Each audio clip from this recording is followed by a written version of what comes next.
News Channel 13 presents After George Floyd, The Talk, with your host, Elaine Houston. Good evening and thanks so much for joining us. I'm Elaine Houston. The death of George Floyd has spawned a new national debate on police policies and racial equality. We decided to join that debate by looking at what happens now in our community. So I had a discussion with the three police chiefs from Albany, Schenectady, and Troy. We talked about Floyd, reforms, and bad cops. That interview is coming up. A local activist who has spent years fighting for racial justice tells us today she is a little more hopeful following the massive crowds of protesters right here in the capital region. She believes we are finally seeing a shift in this country. It was one of the most beautiful things I've ever seen. It's one of the few times activist Jamaica Miles has been seen smiling. She's reacting to the throngs of people who came together in the nearly all-white suburb of Clifton Park to protest the killing of George Floyd. There were 2,000 people in Clifton Park, majority white, screaming Black Lives Matter. Black Lives Matter! All of us together! For years, Miles of Citizen Action of New York has led a charge across the state against issues like prison reform, equitable state education funding, and protests against President Trump's agenda. Recently, she quit that position to start an activist base in her hometown of Schenectady. It's called All of Us. It was while preparing for a local police brutality protest she saw the gut-wrenching video of George Floyd. Rodney King was how long ago? And we're still watching things on video to prove that our lived experiences are factual. They thought their protest to Floyd's death would be business as usual. But we were ready for the further injustice that we knew we were going to see. So protests began in Albany. Black Lives Matter! Moved to Schenectady when suddenly an unprecedented thing happened. Protesters converged on Troy by the thousands. But as impressive as the numbers were in the big cities, it was the small towns where whites joined blacks in their outrage. That told Miles the quest for racial justice had just taken a turn. She now had allies who couldn't unsee what they had seen in that video.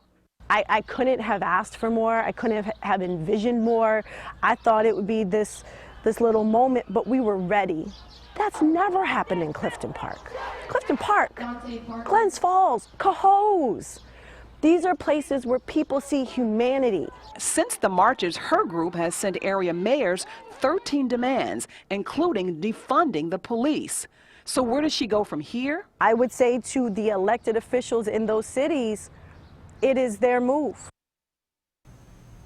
Those protesters that you just saw were united, but many come from different backgrounds.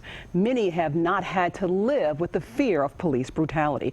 For example, in black households, almost all parents sooner or later have the talk with their kids. They talk about not if you have an encounter with police, but when. Following George Floyd's death, I spoke to about a dozen black moms. I wanted to know what were they saying now to their sons. Many said they were filled with fear, and one mom expressed her agony at having to have the talk sooner than she planned with a son who is still a child. You guys have older kids, and my son is 9 years old, and I had to have that conversation with him. And it's kind of hard because it's like you have to break it down so that he understands at that age. But we found few whites ever had the talk. They don't have to. We discussed that difference with one white family.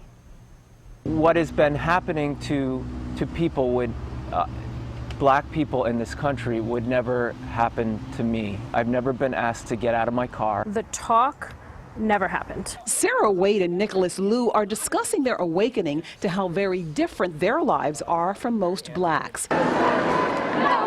And the public outcry over George Floyd's death has made them want to listen even more. I'm trying to hear other people and to understand, and this is a learning process. Besides themselves, they realize that their kids too were oblivious to the racial frustrations of blacks in this society. We're parents of white children, and we need to tell them that they also are not going to be treated in the same way, that they have a privilege.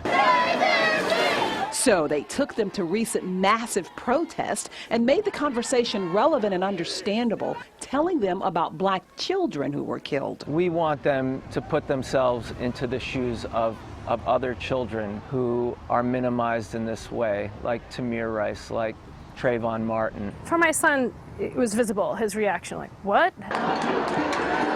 They know taking their kids to a couple of marches and having a few discussions about racism are just primers, but are important for change. They first need to understand that this happens and exists, and they have to understand that their voice matters. And they recognize change is hard. This is an uncomfortable situation for me to be on camera, to talk to you, to be on TV. I don't want to do this, but like, some people don't have, they're not fortunate to have a choice in that discomfort. Some people have to live with this every day.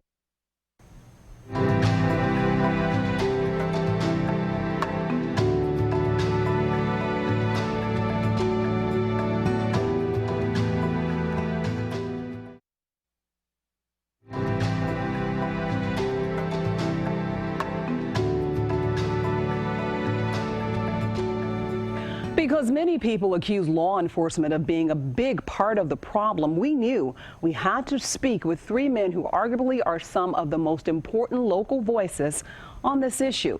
Combined, they have more than 70 years of police experience. They are the police chiefs of Albany, Schenectady, and Troy. Did all of you see the video of Mr. Floyd? What was your response when you saw the video?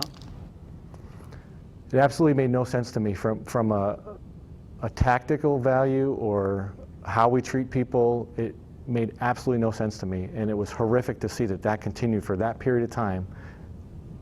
The officer involved was criminal in his behavior. The other officers on scene didn't step in. I know in our department, our use of force is scrutinized at many levels, and within our policies, our members are required to act if they see unjustified force. They need to step in. Chief?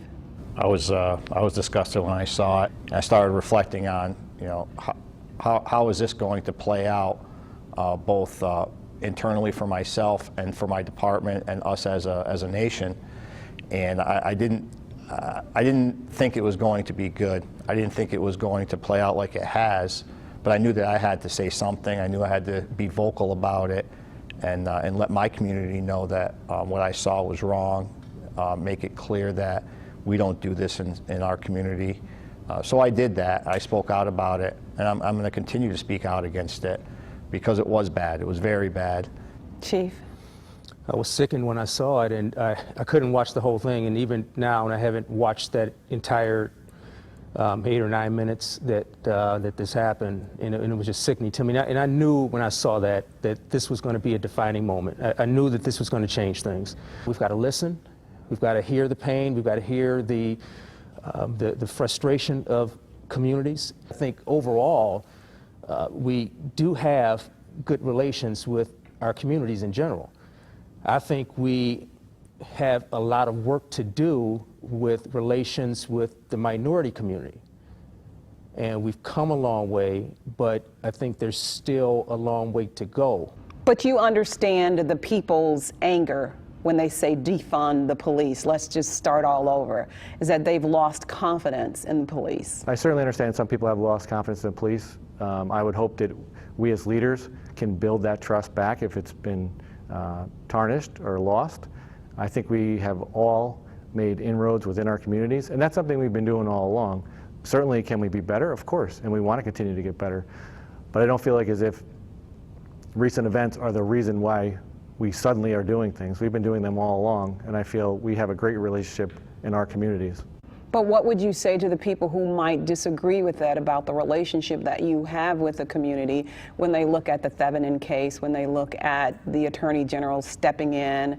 They might not agree that you have always had this great relationship or that you have it now. The protest aside from the weekend, what would you say to them who think, no, that's not true? I certainly understand people may disagree, and I respect that. If there's an opportunity that we can discuss things more meaningfully, I would love to do that. In particular with that case, there was outside agencies involved. That predated me in my role, but certainly our department, and now as the leader of the department. I want to be able to answer and explain that if I can. I know that's not always possible at times where there are emotions, but I am open to any opportunity to try to discuss that and to help the community understand everything involved with what we do. Do you, by show of hands, do you have bad cops that you know are bad and that shouldn't be in your department? Sure. You do. My position on this is based on personal experience here, and I've had to recommend termination for officers in my department. Officers who did things, in my opinion, were wrong. They were unlawful. And so, based on that experience, I say that yes, I've had bad officers in this department, and there's a likelihood that there may be others, and also because we hire from the general public. I think that we're a reflection of society. You know, we're recruiting individuals to come into our profession from society. You know, these are, you know, from all walks of life. And I think it's unrealistic to say that there's no racism in society. And I think it's just as unrealistic to say that we have no officers who harbor racist ideas. I mean, you know, it doesn't mean that our profession is racist. It just means that we're taking people from society. So so I think it's just unavoidable that we're going to attract a reflection of society into our organizations. Chief? In the beginning, the question was, do we believe we have any bad cops? Yes. Do you believe that there are bad cops in your department? I do not believe that, and I'm defining bad cops as criminal behavior, racist, evil intent behind their actions, and we don't have that. I do not see any of our members viewing people just simply based on their color and then making judgments and taking actions based on that. I'm not seeing that.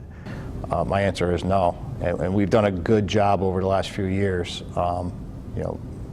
So you don't think that there are any bad cops that are working in your department at all? I honestly do not think so. Do you believe that the public thinks so? No.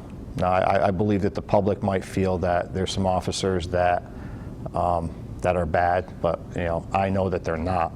And I think that that's something that we need to work on, not only in policing, but as a society, is being a little bit more sensitive to, when I speak to somebody that's of a different race than me, being more sensitive on the words that I use and the way that we interact, the eye contact, the body language. These are all the things that have really resonated with me over this last week and a half. Chief, again, I'll start with you. What do you feel like when you hear people say defund the police department across the country? And I understand the reasons why they say it. I don't agree with it, but I understand the pain and the frustration. And quite frankly, you have a lot of people around the country that just feel like the institution is not working for them. And so I get that, but it's painful for me to hear that because I've put so much of my heart and soul into this profession over 30 years. You know, I've seen the progress. I've seen, you know, how far we've gone. I know what it was back in 1990 when I started. I know the challenges. I know how this profession was perceived back then, and it just pains me now to see and to hear some of the same things that I heard 30 years ago, and it causes me to reflect on, have we done enough? Chief? So, you know, I recognize that as police, we get our power from the people, the community that we serve. They give us the authority to be out there policing. So when you hear that they want to defund us, it really saddens me to feel that, you know, they're quitting. They feel like we're at a point now where we have to just, you know, quit and start over. And the reason I'm sad about this is that, you know, we have fought so hard as police administrators and police officers to ask our elected officials for funding to help us with certain things like training and with shifting the burden on dealing with issues to people that are more equipped to do them, like counselors, to deal with mental health issues or addiction related issues or homelessness. And those requests have gone unheard. We haven't gotten that funding, so now, you know, now the talk is all of a sudden defund the police, One example I think of that comes to mind is, that was just mentioned, is mental health and how it has fallen to police officers, particularly in our department, to respond to not only calls where somebody in crisis is violent, which would necessarily be a police matter to address, but other occasions where the funding for those mental health professionals isn't there. So we have taken on that responsibility and role that we necessarily wouldn't have before, and I'm not sure how defunding the police is going to make our communities any safer. That was just a small piece of my talk with the chiefs, but we've posted more of that conversation on our website, WNYT.com.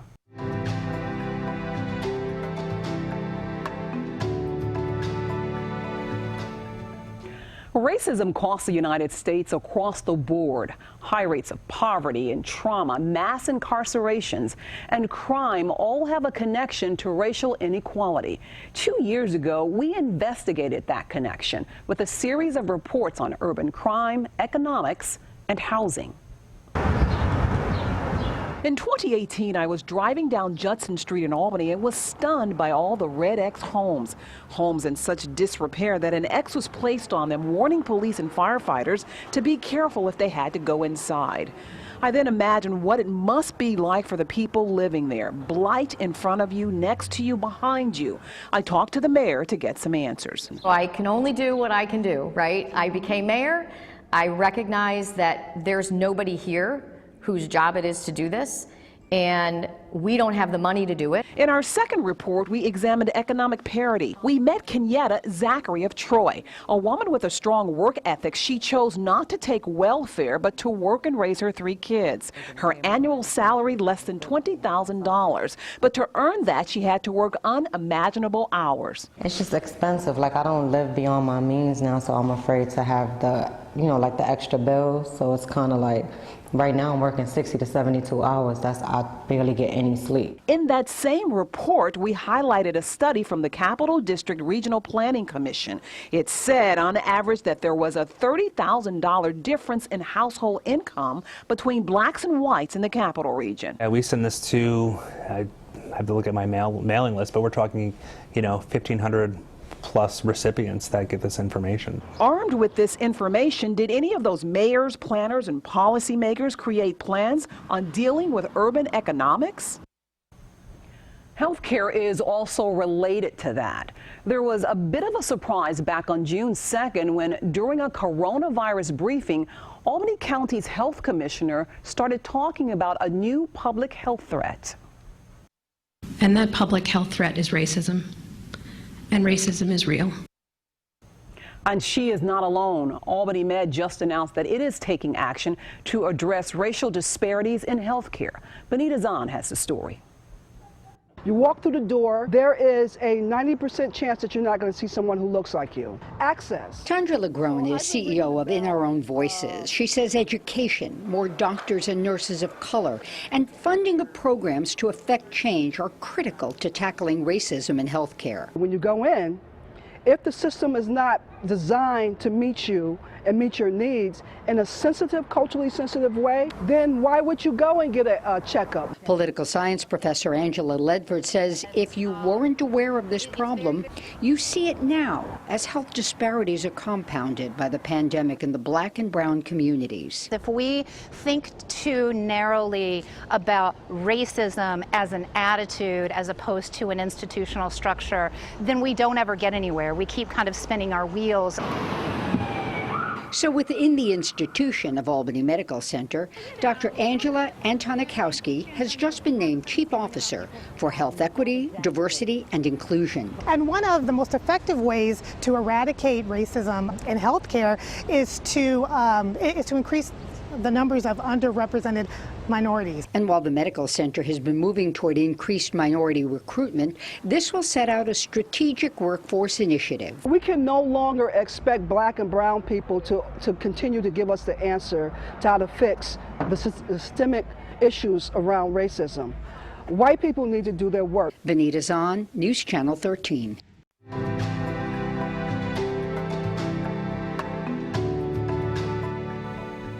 Chances are your email is full as companies and institutions express their commitment to racial justice. But some are asking, why now? Some say the voices of companies and institutions have been missing from this conversation for years. So is it pandering, or is the business community really ready to join the racial justice fight? African Americans spend a lot of money in this country.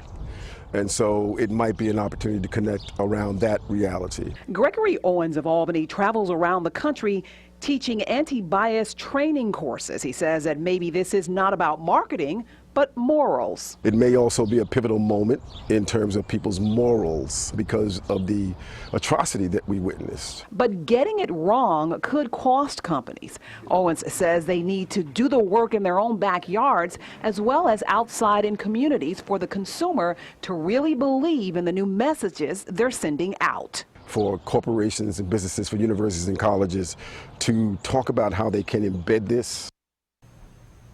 History is often good for holding answers to tough issues that haunt us. So we looked at the struggle for racial justice in South Africa during its brutal history of apartheid. A local professor reminds us that South Africa only began to change when it faced its demons and acknowledged its past. Oh, I think you never forget it, Elaine. You never forget it. Dr. Alex Petersee is remembering growing up in his native South Africa during apartheid. Because it was similar to Jim Crow, you know, where we couldn't drink from the same fountain, we couldn't use the same restroom. Mandatory passbooks restricted people's movements. It served as entry. It also served as a way of keeping people out. Now living in the capital region, he works as an associate professor at SUNY, teaching clinical psychology and psychotherapy courses. Like the rest of the world, he saw the video of the killing of George Floyd. You know, the first word that comes to mind is heaviness. Partly because what we saw is something that we've seen before. A new Black Lives Matter slogan now appears on the street in Albany, but he wonders what's next. He's seen a country implode because it never had the talk about its past. When South Africa did, it was the one thing that opened the door for a shift. Moderated by the Truth and Reconciliation Commission, police and government officials were required to openly admit the brutal wrongdoings done to victims. Internationally, we have models of this. You know, so if you look at the global response to the Holocaust, part of that has been about validation. As a globe, we recognize that this horrific thing happened to this group of people. I don't know whether we're there in our country. You know, collectively as a society, we haven't said we have experienced the horror of slavery.